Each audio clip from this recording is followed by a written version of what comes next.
स्वागत है आपके अपने YouTube चैनल अरिस्टेक वर्ल्ड में। दोस्तों, इस वीडियो में मैं आपको बताऊंगा कि वैसे छात्र छात्राएं जो 9th क्लास में अभी अध्ययन कर रहे हैं, उनको 2024 में 10th का एग्जाम देना है, उनका जो है बोर्ड के रजिस्ट्रेशन का डेट आ गया है। वो लोग जो हैं अब अपने स्कूल में जाकर के रजिस्ट्रेशन करा सकते हैं। तो विद्यालय में जाने के बाद जो रजिस्ट्रेशन फॉर्म मिलेगा, उस फॉर्म को हम कैसे फिलअप करते हैं, उस फॉर्म को फिलअप करके इस वीडियो में मैं आपको पूरा बता दूंगा। यदि आप इस वीडियो को देख करके अपना फॉर्म भरिएगा तो आपका जो है फॉर्म में बिल्कुल भी गलती नहीं होगा। 100% जो आपका फॉर्म है वो सही तरीका से भरा जाएगा। तो चलिए दोस्तों, वीडियो शुरू करते हैं।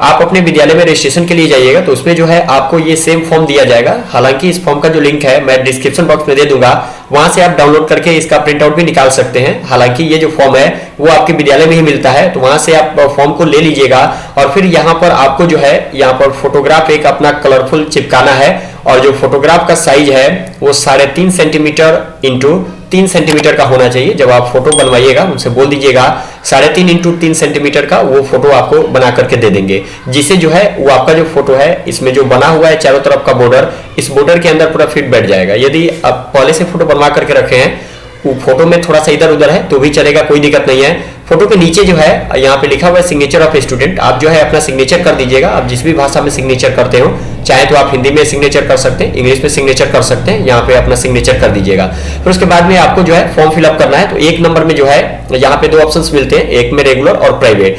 जो लोग जो है लगातार पढ़ रहे हैं, मतलब उन्होंने 9th में एडमिशन कराया है, जो पहले गवर्नमेंट स्कूल से ही 8 पास किए हुए हैं, वही आए हुए हैं 9th क्लास में, तो अपना रेगुलर टिक करेंगे। जो बच्चे डायरेक्ट 9वीं में अपना जो है रजिस्ट्रेशन कराना चाहते हैं, वे जो है यहाँ पे प्राइवेट टिक करेंगे। सेकंड नंबर में स्कूल कोड आता है। यदि आप जिस स्कूल में पढ़ रहे हैं उसका स्कूल कोड आपको मालूम है तब यहाँ पे फिल कर दीजिएगा, वरना खाली छोड़ दीजिएगा। आप स्कूल में जाइएगा तो वहां पे पता चल जाएगा, वहां से फिलअप कर लीजिएगा। 3 नंबर में जो है आपको अपना स्कूल का नाम टाइप करना है। जैसे ही आपके स्कूल का एक वर्ड एक तरह से समाप्त हो जाए तो उसके बाद एक खाली स्टेप देना है। फिर उसके बाद जो है आपके स्कूल का और यदि नाम हो तो उसको भी लिखना है। अगर 2 पार्ट, 3 पार्ट, 4 पार्ट में बटा हुआ है तो जितने पार्ट में बटे हुए हैं, एक पार्ट लिखने के बाद जो है एक स्पेस दे देना है। फिर ध्यान दीजिएगा, जो इसमें खंड बना हुआ है उस सारे खंड में आपको कैपिटल लेटर यानी कि अंग्रेजी के बड़े अक्षरों का उपयोग करना है। उसमें जो है कहीं भी आप छोटा अक्षर का यूज नहीं कीजिएगा।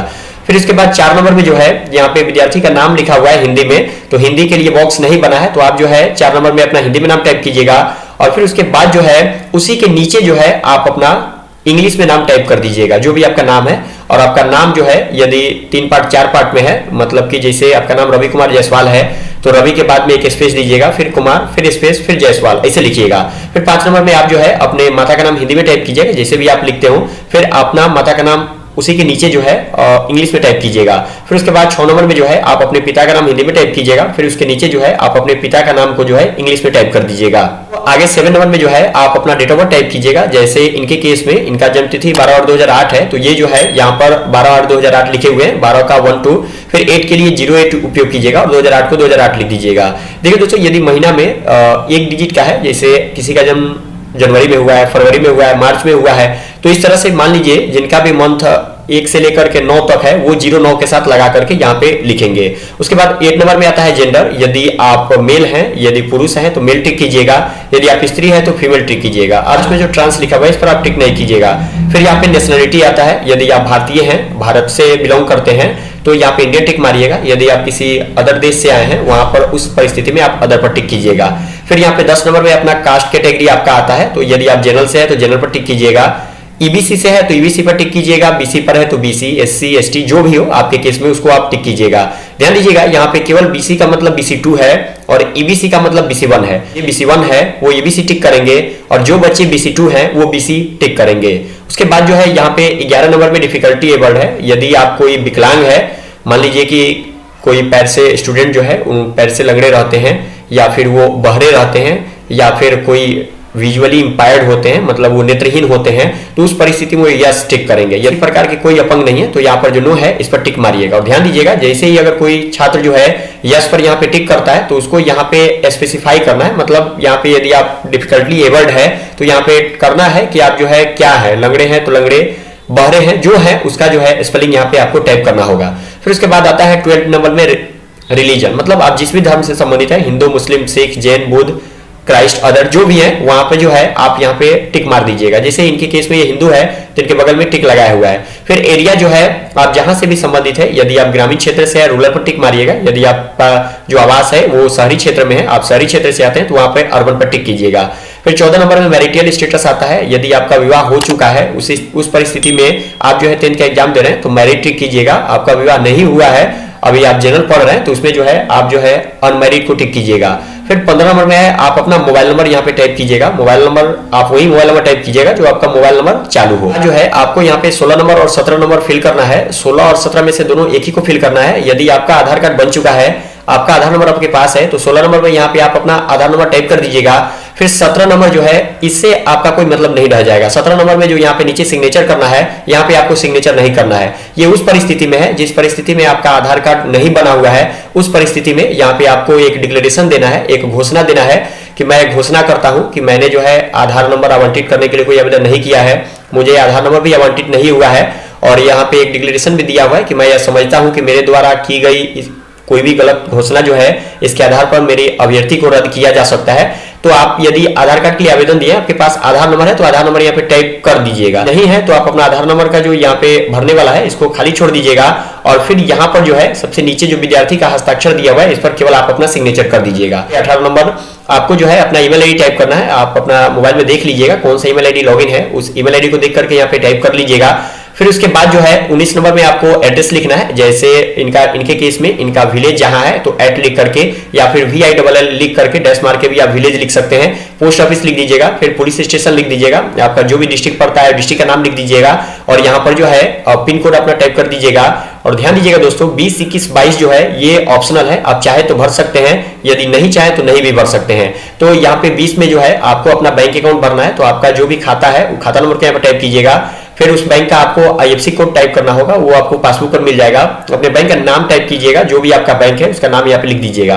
फिर 23 नंबर में यहाँ पे 2 आइडेंटिफिकेशन मार्क्स ऑफ कैंडिडेट यहाँ पे आपको दिया जा रहा है, मतलब 2 आपको पहचान के तौर पर 2 चिन्ह यहाँ पे देना है। जैसे मान लीजिए कोई बच्चा है, अगर उसके चेहरे पर या फिर नाक पर या फिर कपाल पर कहीं भी किसी भी अंग में यदि कट का निशान है या फिर कोई तिल मोल वगैरह है तो वहां पर जो है मेंशन करना रहता है, 2 पहचान आपको यहाँ पे देना रहता है। इनके केस में इनका जो है एक कट मार्क नाक पर है, तो इसलिए इन्होंने यहाँ पे लिखा है there is a cut mark on nose, ऐसे करके आप लिख सकते हैं। फिर उसके बाद है सेकंड नंबर, इन्होंने अपना पहचान दिया है there is a mole on face, इनके चेहरे पर एक मोल है, तिल है, तो उन्होंने जो है इसको लिख दिया है। आप चाहें तो इन दोनों पहचान को हिंदी में भी लिख सकते हैं, हालांकि मैं आपको रिकमेंड करता हूं कि आप जो है पहचान को इंग्लिश में ही लिख दीजिएगा, जैसे मैंने लिखा हुआ है इसी तरह से आधार बना के आप लिख दीजिएगा। फिर यहाँ पे 24 नंबर में आपको जो है यहाँ पे 4 ऑप्शंस आते हैं। 4 ऑप्शंस में पहला है मदर इंडियन लैंग्वेज, जिसको हम मातृभाषा बोलते हैं। इनमें से आप चारों विषय में से कोई एक ले सकते हैं। मैक्सिमम बच्चा जो हिंदी लेते हैं वो हिंदी पर अपना टिक करेंगे, जो उर्दू लेंगे अपना उर्दू टिक करेंगे, अपने हिसाब से सब कुछ टिक कर लेंगे। उसके बाद द्वितीय भारतीय भाषा सेकंड इंडियन लैंग्वेज जो ऐसा ही लिखा हुआ है, यहाँ पर जो संस्कृत लिए हैं संस्कृत टिक मारेंगे, या फिर जो ऊपर उर्दू लिए होंगे उनका नॉन हिंदी हो जाएगा, तो यहाँ पे HIN जो NLH लिखा हुआ है इसको जो है वो टिक करेंगे। यदि आपके केस में अदर कोई दूसरा हो तो आप यहां से टिक कर सकते हैं। जनरल बच्चे जो हैं वो हिंदी संस्कृत लेते हैं तो हिंदी संस्कृत पर अपना टिक मारेंगे। 3 नंबर में कंपलसरी सब्जेक्ट जो है यहाँ पे आपको चारों सब्जेक्ट पे टिक मारना है, मैथ, साइंस, सोशल साइंस और इंग्लिश, सभी बच्चों को पढ़ना है, तो ये सभी बच्चों को पढ़ना है तो वे जो है इन चारों पर टिक कर देंगे। और यहाँ पे ध्यान दीजिएगा, फिर यहाँ पे 3 नंबर में ये ऑप्शन आपको मिल रहा है कि यदि मान लीजिए कि कोई विजुअली इंपायर्ड है, मतलब कोई नेत्रहीन बच्चा है, वैसे बच्चे कोई होते हैं जो अंधे होते हैं, तो उनको जो है यहाँ पे मैथ की जगह पर वो होम साइंस ले सकते हैं और साइंस के जगह पर म्यूजिक ले सकते हैं। 2 विषय उनके लिए छूट दिया गया है। यदि आप कोई ऑप्शनल लेना चाहते हैं, एक्स्ट्रा विषय में लेना चाहते हैं तो एडवांस मैथ ले सकते हैं, इकोनॉमिक्स, म्यूजिक जो ले सकते हैं उसको जो है आप टिक कर दीजिएगा। 30 नंबर में जो है ये सारे बच्चों को टिक नहीं करना है जो बच्चे वैसे स्कूल में पढ़ते हैं जहां पे ये सारी सब्जेक्ट उपलब्ध है। यदि वो इन सभी सब्जेक्ट में से कोई सब्जेक्ट लेना चाहते हैं तो यहां से वो जो है सिलेक्ट कर सकते हैं। दोस्तों आपके विद्यालय में ये सारे सब्जेक्ट उपलब्ध है कि नहीं, यदि आप लेना चाहते हैं तो उसका जो लिस्ट है समिति के वेबसाइट पर है, वहां से आप जो है जाकर के चेक कर सकते हैं। बाद जो है यहाँ पे आपको घोषणा करना है, तो यहाँ पे सिग्नेचर ऑफ पेरेंट है, यहाँ पे फर्स्ट में अपने गार्जियन का सिग्नेचर करा लीजिएगा। सेकंड नंबर में जो है आप अपना सिग्नेचर हिंदी में कीजिएगा, और फिर थर्ड नंबर में जो है आप अपना सिग्नेचर इंग्लिश में कीजिएगा। लास्ट में आपको प्रिंसिपल का जो है यहाँ पे प्रिंसिपल के लिए बॉक्स है वो अपना साइन करेंगे और मुहर करेंगे। उसके बाद जो है अपने किसी साइबर कैफे को देंगे और उसके बाद जो है आपका ये सारा डाटा है उसको ऑनलाइन कर दिया जाएगा रजिस्ट्रेशन के क्रम में। दोस्तों फिर उसके बाद जो है यहाँ पे कुछ नीचे दिया गया है, वही बताया गया है कि जो 20, 21, 22 है वो कंपलसरी नहीं है। जो अकाउंट नंबर वाला मैंने आपको ऊपर बता दिया, वो चाहे तो आप भर सकते हैं, चाहे तो आप नहीं भी भर सकते हैं। दोस्तों इस वीडियो में मैंने आपको स्टेप बाय स्टेप बता दिया कि आप जो है किस तरह से इस फॉर्म को फिलअप कीजिएगा, जिससे कि आपका जो है वो बिल्कुल गलती ना हो और आपका जब डमी रजिस्ट्रेशन कार्ड आए तो बिल्कुल सही रहे, उसमें किसी प्रकार की कोई गलती नहीं रहे। दोस्तों यदि आप इस चैनल पर नए हैं तो चैनल को जरूर से जरूर सब्सक्राइब कर लीजिएगा। वीडियो आपको जरा भी अच्छा लगा तो वीडियो को लाइक जरूर कर दीजिएगा। धन्यवाद।